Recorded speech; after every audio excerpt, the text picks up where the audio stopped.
प्रभु यीशु मसीह के जीवित और सामर्थी नाम में आप सभी को जय मसीह की। मेरा नाम आरजू सोहंता है। मैं प्रभु का धन्यवाद करती हूँ कि प्रभु ने एक बार फिर से आप सभी के साथ वचन में से कुछ बातचीत करने के लिए मेरी अगुवाई करी।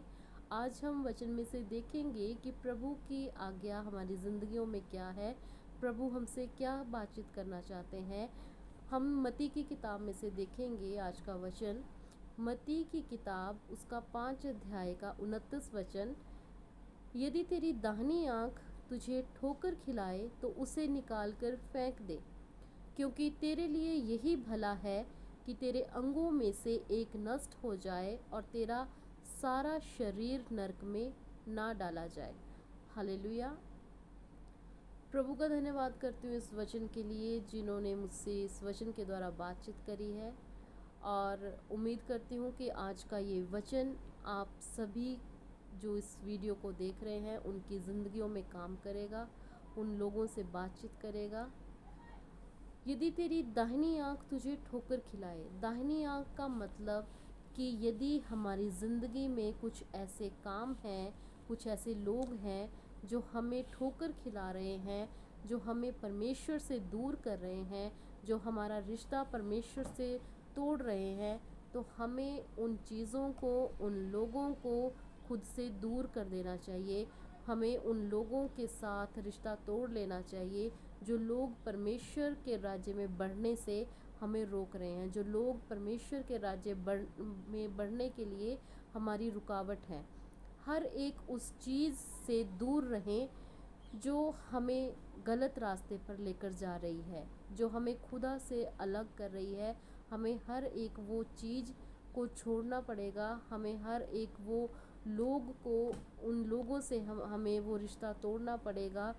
क्यों? क्योंकि ऐसे लोग, ऐसी चीज़ें अगर हमारी ज़िंदगी में रहेंगी तो हमारा रिश्ता परमेश्वर से मजबूत होने की बजाय टूटता जाएगा।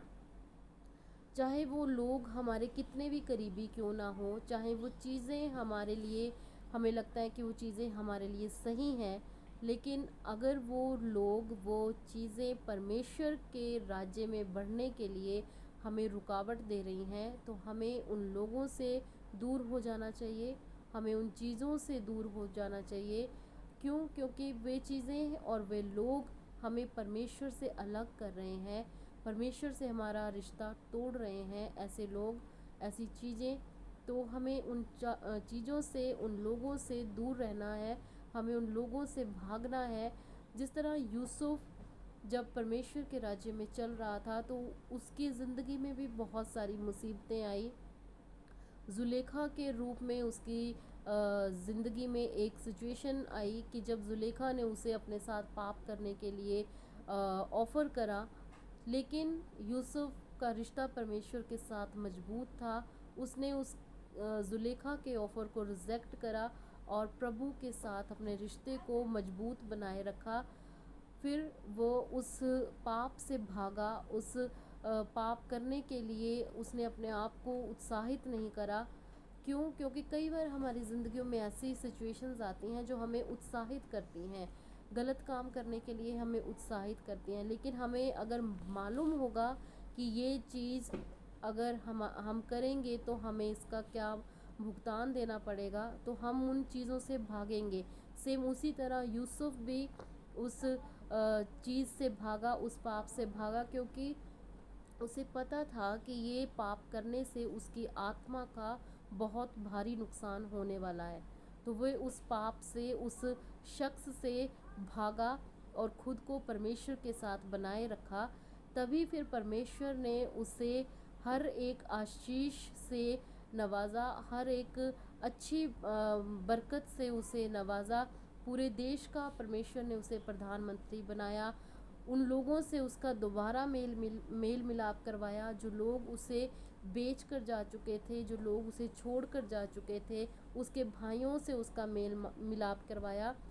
जब यूसुफ ने परमेश्वर के साथ अपने रिश्ते को टूटने नहीं दिया, उसने परमेश्वर के साथ अपने रिश्ते को नहीं टूटने दिया, बल्कि उसने ऐसे लोगों को अपनी ज़िंदगी से दूर कर दिया जो उसके और परमेश्वर के रिश्ते के बीच में आ रहे थे, तो आज भी हमें ऐसे लोगों को दूर करना है जो हमारे और परमेश्वर के रिश्ते के बीच में एक ऑब्स्ट्रक्शन का काम कर रहे हैं, एक रुकावट का काम कर रहे हैं, जो हमें परमेश्वर के पीछे चलने से डिस्ट्रैक्ट कर रहे हैं, जो हमें भटका रहे हैं, हमारा मन दूसरी बातों की ओर लगा रहे हैं। तो हमें ऐसे लोगों को अपनी ज़िंदगियों से निकालना पड़ेगा, ऐसी चीज़ों को हमें छोड़ना पड़ेगा, ऐसे अंगों को हमें काटना पड़ेगा जो हमें पाप के रास्ते में लेकर जा रहे हैं, जो हमें परमेश्वर से अलग कर रहे हैं। अगर आपको खुदा से दूर कर रहे हैं वो लोग, तो आज ही से उनसे अपना कनेक्शन तोड़ दें। दुनियावी रिश्ता टूट जाए, लेकिन परमेश्वर से रिश्ता नहीं टूटना चाहिए। दुनियावी रिश्ता आज है, कल नहीं है, लेकिन परमेश्वर के साथ हमारा रिश्ता युगानों युग तक बना रहेगा। तो बेटर है कि अगर हम गलत रिश्तों में हैं, गलत लोगों के साथ हैं, गलत चीज़ें हमारी ज़िंदगी में हैं, तो हमें उनके साथ कनेक्शन तोड़ देना है। लेकिन परमेश्वर के साथ अपना रिश्ता, अपना रिलेशन हमें मजबूत करना पड़ेगा। अगर खुदा से हमारा रिश्ता मजबूत होगा, सही होगा, तो वो खुद ब खुद हमारी ज़िंदगी में ऐसे लोगों को रखेगा, ऐसी चीज़ों को रखेगा जो हमारे लिए सही होंगी। परमेश्वर खुद हमारी ज़िंदगी से काट छाँट कर कर वो लोग, वो चीज़ें निकाल देगा। लेकिन यहाँ पर ज़रूरी है कि हमारा पहले परमेश्वर के साथ खुद का रिश्ता मजबूत होना चाहिए। अगर परमेश्वर के साथ भी हमारा रिश्ता मजबूत नहीं है और हम बुरे कामों में, बुरे लोगों के साथ भी घुल मिल रहे हैं, मेल मिलाप रख रहे हैं, तो हमारा दोनों तरफ से नुकसान है। अगर परमेश्वर की तरफ से हमारा रिश्ता मजबूत होगा, तो परमेश्वर खुद हमारी ज़िंदगियों से ऐसे लोगों को दूर करेगा, खुद हमें दिखाएगा, खुद हमें साफ नज़र आएगा कि ये लोग, ये रिश्ते मेरे लिए सही नहीं है, ये चीज़ें मेरे लिए सही नहीं है। तो हमारा खुद मन करेगा कि हम उनसे अलग हो जाएं। हमारा मन ही नहीं करेगा कि हम उनसे बातचीत करें, हमारा मन ही नहीं करेगा कि हम उनसे मेल मिलाप रखें। क्यों? क्योंकि जब हम परमेश्वर के साथ मजबूत बने रहेंगे, जब हम परमेश्वर के करीब आते रहेंगे, तो बाकी की चीज़ें हमसे दूर होती रहेंगी खुद ही। अगर परमेश्वर के पीछे चलते चलते हमारी ज़िंदगी में ऐसी सिचुएशंस आ रही हैं कि हम मजबूर हो जाते हैं कई बार कि हमसे नहीं छोड़े जा रहे ये रिश्ते, या हमसे नहीं हो रहा, तो वहाँ प्रार्थना करें, परमेश्वर को अपनी प्रॉब्लम बताएं, परमेश्वर को अपनी वीकनेस बताएं कि मैं इस रिश्ते से निकलना चाहता हूँ। क्यों? क्योंकि ये रिश्ता मुझे तेरे साथ बढ़ने में रुकावट डाल रहा है, मुझे तुझसे दूर कर रहा है। तो परमेश्वर आपकी मदद ज़रूर करेंगे।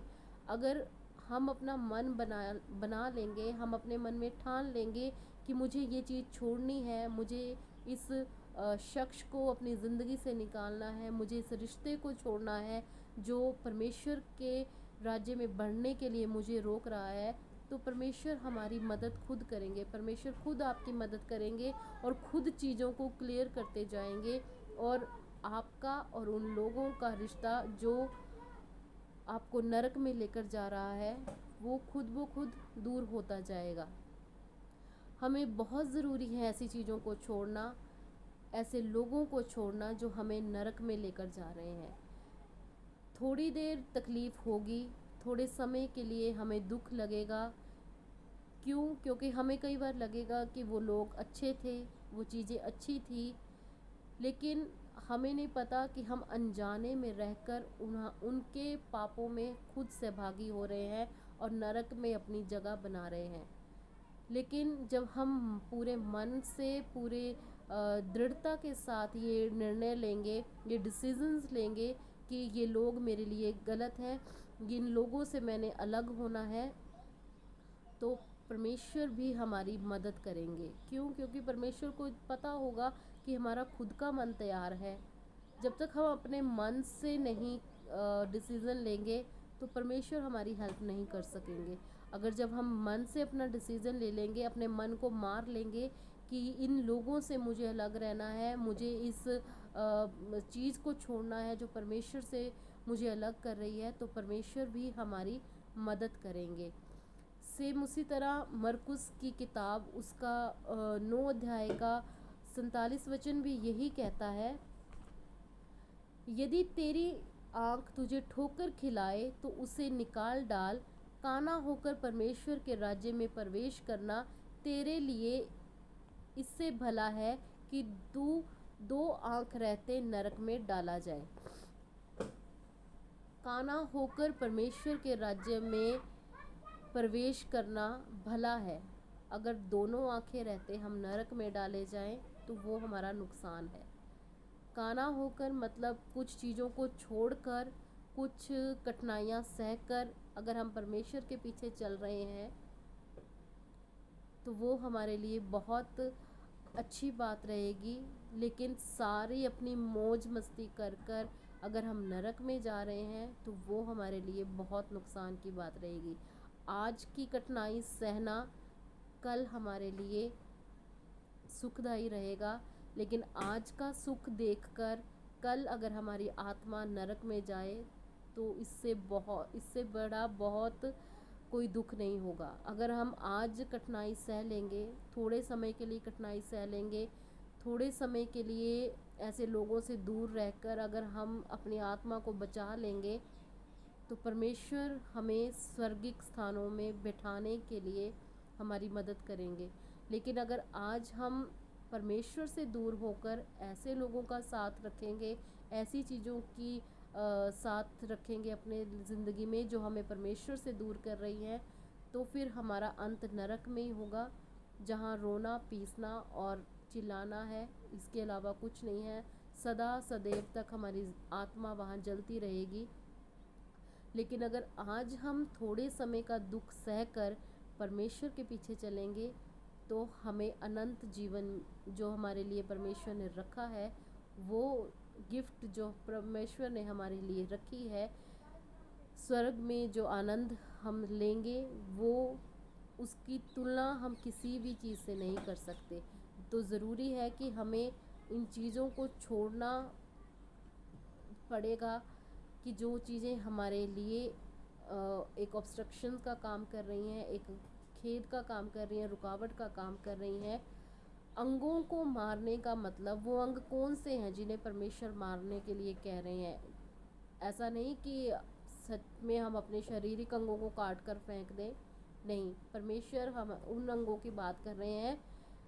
कुलुस्सियों की किताब 3 अध्याय उसका 5 वचन में लिखा है, इसलिए अपने उन अंगों को मार डालो जो पृथ्वी पर हैं, अर्थात भय विचार, अशुद्धता, दुष्कामना, बुरी लालसा और लोभ को जो मूर्ति पूजा के बराबर है।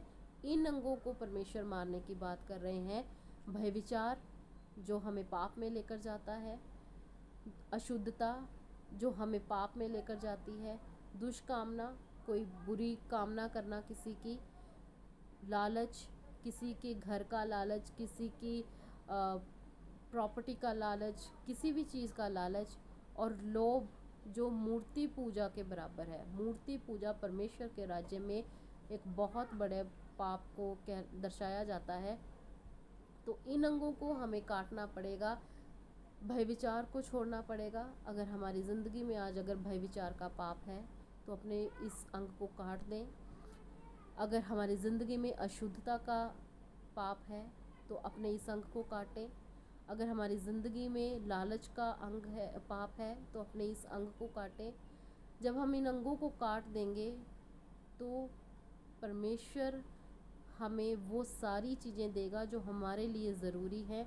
वो सारे लोग हमारी ज़िंदगी में रखेगा जो हमारे लिए आशीष का कारण ठहरेंगे, जिनसे बातचीत करने से हमें आशीष मिलेगी, जो हमारे लिए हमारे दुख सुख में हमारे लिए प्रार्थना करेंगे। उन लोगों को हमारी ज़िंदगियों में रखेगा। ऐसे लोग नहीं जो लोग हमें पाप के लिए उत्साहित कर रहे हैं। कि कई बार हमारी ज़िंदगियों में ऐसे लोग होते हैं जो हमें उत्साहित करते हैं कि कर लो ऐसा, ये देखने में अच्छा है, ये काम करने में अच्छा है, लेकिन उन्हें उनका रिज़ल्ट नहीं पता कि इसका रिज़ल्ट कितना भयानक है। लेकिन जो हम खुदा के लोग हैं, परमेश्वर के वचन को जानने वाले लोग हैं, हमें हर एक बात का रिज़ल्ट पहले ही पता होना चाहिए। अगर हमें रिज़ल्ट पता होगा तो हम पाप करने से बच जाएंगे। अगर हमें बुरे काम करने का रिज़ल्ट पता होगा तो हम वो काम करने से बचेंगे। जिस तरह हमें अच्छे काम करने का रिज़ल्ट पता है कि हम परमेश्वर के पीछे चलेंगे, परमेश्वर की आज्ञाओं को मानेंगे, परमेश्वर से प्रेम करेंगे, परमेश्वर के लोगों से प्रेम करेंगे, तो उसका रिज़ल्ट हमें क्या मिलेगा? अच्छा मिलेगा। और अगर हमें बुरे काम करने का भी पता है कि अगर हम बुरे काम करेंगे तो हमें क्या रिज़ल्ट मिलेगा, तो डिसीज़न हमें लेना है कि अच्छे काम कर कर हमें अच्छा रिज़ल्ट चाहिए या बुरे काम कर कर हमें खुद को नरक में डालना है। मैं उम्मीद करती हूँ कि इस वचन के ज़रिए प्रभु ने आज आप सबसे बातचीत की होगी। जांचें अपने जीवन को आज कि हमारी ज़िंदगी में ऐसे अंग तो नहीं जो हमें नरक में लेकर जा रहे हैं। हमारी ज़िंदगी में ऐसे अंग तो नहीं जो हमें परमेश्वर से दूर कर रहे हैं। अगर है तो प्रार्थना के द्वारा उन अंगों को काट कर फेंक दें। प्रार्थना के द्वारा उन अंगों को काट कर फेंकना हमारे लिए बहुत ज़्यादा ज़रूरी होगा। क्यों? क्योंकि अगर हम उन अंगों को नहीं रखेंगे तो वो अंग साथ के साथ बढ़ते जाएंगे, हमें और ज़्यादा इंक्रीज़ करते जाएंगे पाप में, और परमेश्वर से हमें और ज़्यादा दूर लेते जाएंगे। और पाप की मजदूरी मृत्यु है, और मृत्यु के बाद हमें नरक में ही डाला जाएगा। क्या फ़ायदा होगा कि अगर हम पूरी ज़िंदगी स्वर्ग की लालसा में रहते हुए एक छोटे से पाप कर कर अगर हमारी आत्मा को नरक में डाला जाए, तो पूरी चौकसी के साथ, पूरे विश्वास के साथ हमें प्रभु के पीछे चलना पड़ेगा। हमें अपने सराउंडिंग लोगों को देखना पड़ेगा कि हम किन लोगों के बीच में रह रहे हैं। अगर हमारे आसपास ऐसे लोग हैं, ऐसी चीज़ें हैं जो हमें परमेश्वर से दूर कर रही हैं, तो अपने आप को वहाँ से निकाल लो, भाग जाओ ऐसे जगह से, ऐसे लोगों के बीच से जो हमें पाप में लेकर जा रहे हैं। पाप करने से बचें और ऐसे लोगों से बचें, ऐसी चीज़ों से बचें जो हमें परमेश्वर से दूर कर रही हैं। उम्मीद करती हूँ कि प्रभु का वचन आपकी ज़िंदगियों में फल लेकर आएगा। सब कुछ जय मसीह।